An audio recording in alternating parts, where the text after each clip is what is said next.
grinding within FIFA 23 Ultimate Team is something that I'm pretty much always doing. But right now it's easier than ever because of the World Cup promo. There are loads of different objectives, loads of different SBCs, as well as loads of different ways in which you can progress. And in this video, I'm going to be showing you the best way to go about it whilst putting in a very small amount of time.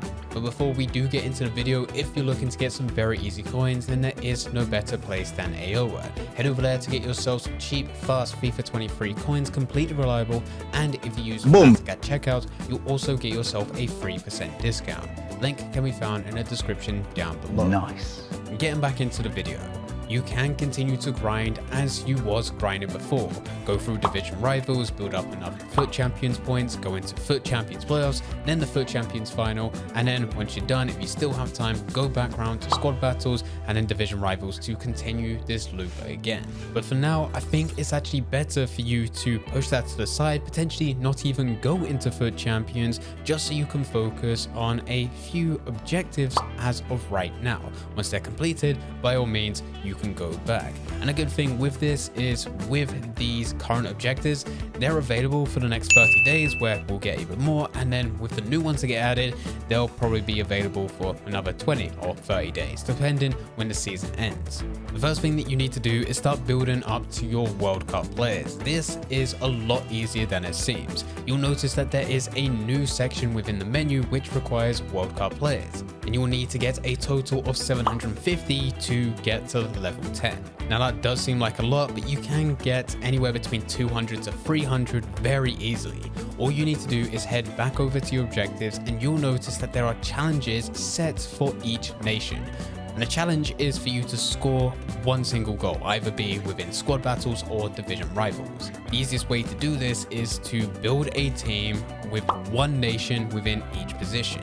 You do not want to have more than one nation as part of your club because what you're going to be doing is swapping them around within game. You'll then head over to a squad battles match, you'll play a game, you'll score a goal with a player, you'll then move them down to right back, you'll score a goal with a second player, move them down to centre back, and keep this going until everyone within that team has scored at least one goal. Once you've done everyone within your starting 11, which does include your goalkeeper, they can also count as a nation to score a goal. Slightly more trickier, but once everyone is done, that is when you can make a few substitutes, bring on more players, and they can score goals for their nations. By the time you're done, you should have completed a number of different challenges. You'll then claim your rewards, open those packs, you'll get loads of World Cup players, and then you'll do the exact same thing again, but you'll swap out all the current nationalities that you've scored with for nationalities that you haven't scored with, and you'll just keep this going until they're all complete.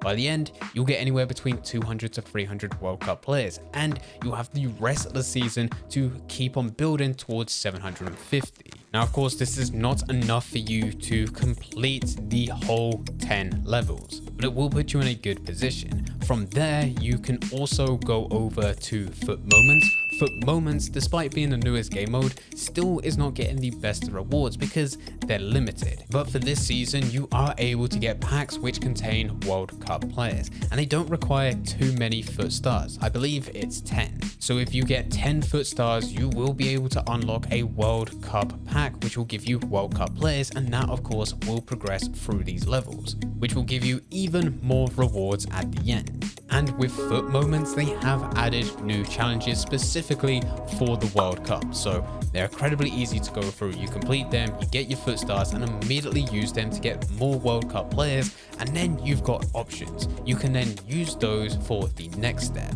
Once this is done, and it really shouldn't take too long, about an hour or two, depending how confident you are as a player, for you just to go into squad battles match on semi-professional and score goals. But once this is done, that is when you can start focusing on your swaps. Now with your swaps, I see this every single time, but players immediately go through, they look at the objectives and think the easiest ones to do must be to go through squad battles. And this year, the objectives which are available for that are with Spain, England, and Japan. But the easiest way to progress is actually to complete the other ones which require you to go through your friendlies. I know playing online might not be for everyone, and it may seem easier to play against the AI as you can select the difficulty difficulty, but when you play within these friendlies, you do not need to play a full game. It's golden goal, so the moment your opponent scores, the game finishes, or the moment that you score, the game finishes. So you can put 6 of these World Cup players, and you should have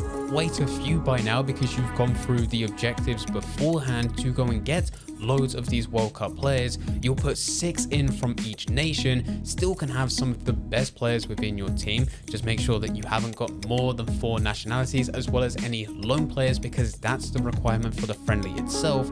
But as long as you fit the requirements for the objective and the friendly, you can go into these games. The second that you score, it will be done. And this is coming from a player which isn't a particularly good player when it comes to gameplay. I am much better at trading, but even for myself, I was able to complete each of these within about 15 to 30 minutes, depending on the nationality and how much I struggled against the opponents that I came up against. Now, there are some frustrating moments. There are some games which you'll go into, and if they do not end within the first 10, 15 FIFA minutes, so it's probably like a minute or two in real life, you will have opponents who just quit the game. And of course, because of how FIFA is set up, you will not get the win. That does not count as a game for you. You'll need to go back through, which is a complete waste of your time. But it is nice that you will be able to go into a lot of these games. You may be able to score immediately from kickoff, and that game's done. That counts, and you progress forward. You do this 6 times for each nationality, you will complete this. Doesn't need to be all done within one sitting or one day. You can spread this over for the whole course of the season, because these objectives are available for a long period of time. And of course, at the end of all of this, you will be gifted a swap token. My recommendation with these is to hold on to them. There is no need for you to buy into any of these SBCs right now, and I'm sure most people would like that instant gratification by going through these matches, collecting these swap tokens, and immediately using them for these SBCs, but it is so much better to wait and hold off. These SBCs are available for the rest of this season, and it's better to play as you would normally, complete the challenges on your own time, and then at the end evaluate what you currently have and then decide what is the best reward that you can get for the amount of tokens that you've been able to unlock, rather than it being the case of you getting 3, 4, 5 tokens and then using them immediately for rewards, thinking that you may be done, only for next week you suddenly have some free time to play and you've been able to go and get another 5 tokens. You then use those tokens to go and buy random rewards that you may never use, or for some of the packs that are available you don't get anything good from, and you think, well, at least that's done. I probably won't get any more tokens for the rest of the season, only to realize that the week after that you're also able to get even more tokens. If you keep on spending them the second that you earn them, you're not going to get as good of rewards. And this does mean that you need to ignore everything else that is happening on social media, when you see your favorite content creators being able to immediately go through all of these swaps and just take the rewards straight away. You do not get that instant gratification. You need to delay it, but it will put you in a much better position later on. Now for me, I really like the idea of pushing for 40 tokens and getting that Vieira. My pack luck is awful, so I don't trust myself going for the 84 plus, even though they've been good overall for most players, including in previous years, but I've never been lucky, and I'm not counting on my luck this year. So I want to push to the highest possible reward and get Vieira. But if I miss a few days or even a few weeks and I'm unable to actually get that as my reward, at least towards the end of this promo, I'll have all of these tokens available and I can evaluate what I currently have and see what are the best rewards I can go for. Once this is done, if you're in a position where you are able to complete all of this and still have time left for the season, it's just a case of you going through the normal routine, going through your division rivals, your FUT champions, your squad battles, as well as trading. Trading is really good right now because of the amount of people that are opening packs with everything that is currently going on, that you're able to find some really good deals way below market value and you're able to sell them on for profit. In some of our recent videos, we have gone through some very easy trading methods where you're able to make 1,000 coins plus per player. So I highly recommend going to check those out. If you don't want to trade, you can also look at SBCs which are available. If you just go through the bronze pack method, you will be able to build up your club.